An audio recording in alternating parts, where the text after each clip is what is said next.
Hello बच्चों, class 6 subject Hindi grammar lesson two आपका है वर्ण विचार। देखिए, वर्ण विचार वर्ण भाषा की सबसे छोटी इकाई होती है। वर्ण में निहित ध्वनियों के टुकड़े नहीं किए जा सकते। इन ध्वनियों को व्यक्त करने के लिए कुछ ध्वनि चिन्ह निश्चित कर लिए गए हैं। ये चिन्ह अलग अलग ध्वनियों के लिए अलग अलग होते हैं। इन चिन्हों को वर्ण कहते हैं, जैसे आ, उ, का, खा, ग, हा आदि। अब आप जो है ऐसा देखते हैं ना, वर्णमाला में इन चिन्हों को आप देखते हैं, इन्हें ऐसे ही चिन्ह अंकित किए गए हैं हमें जो है व्यक्त करने के लिए ध्वनियों को। सदा, अब ये आपका पहला वर्ड है सदा शब्द।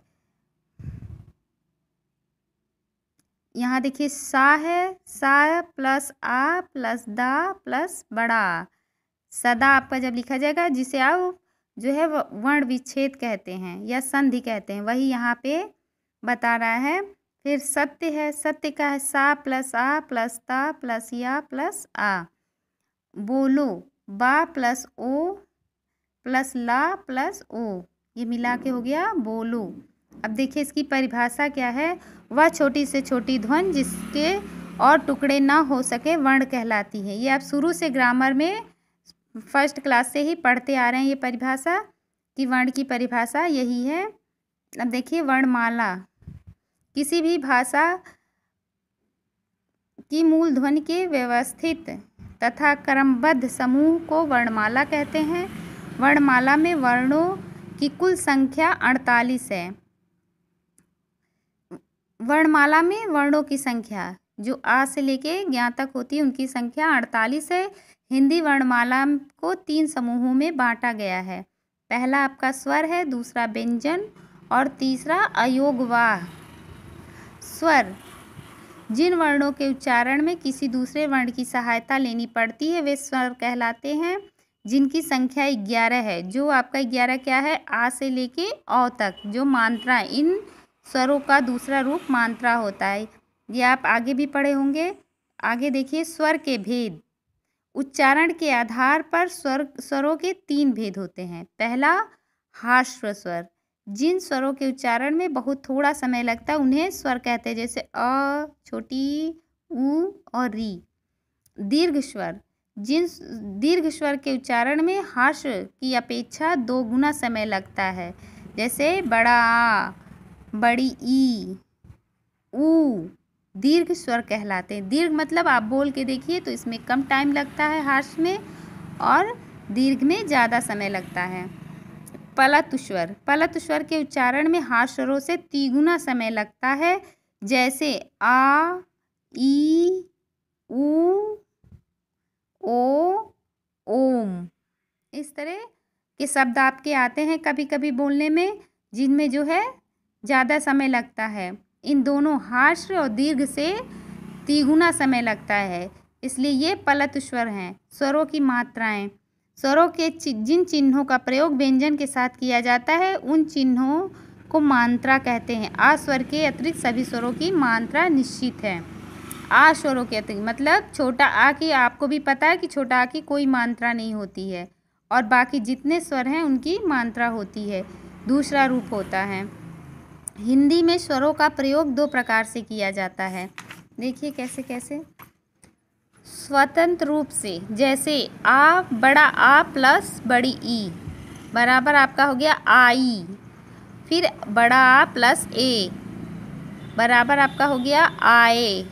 फिर बड़ा आ प्लस ओ बराबर आपका हो गया आओ। अब इन दोनों को जोड़ दिया जाएगा तो क्या होगा, आओ। फिर बड़ा आ प्लस ई प्लस ए, इनको मिला के आप शब्द बनाएंगे आइए।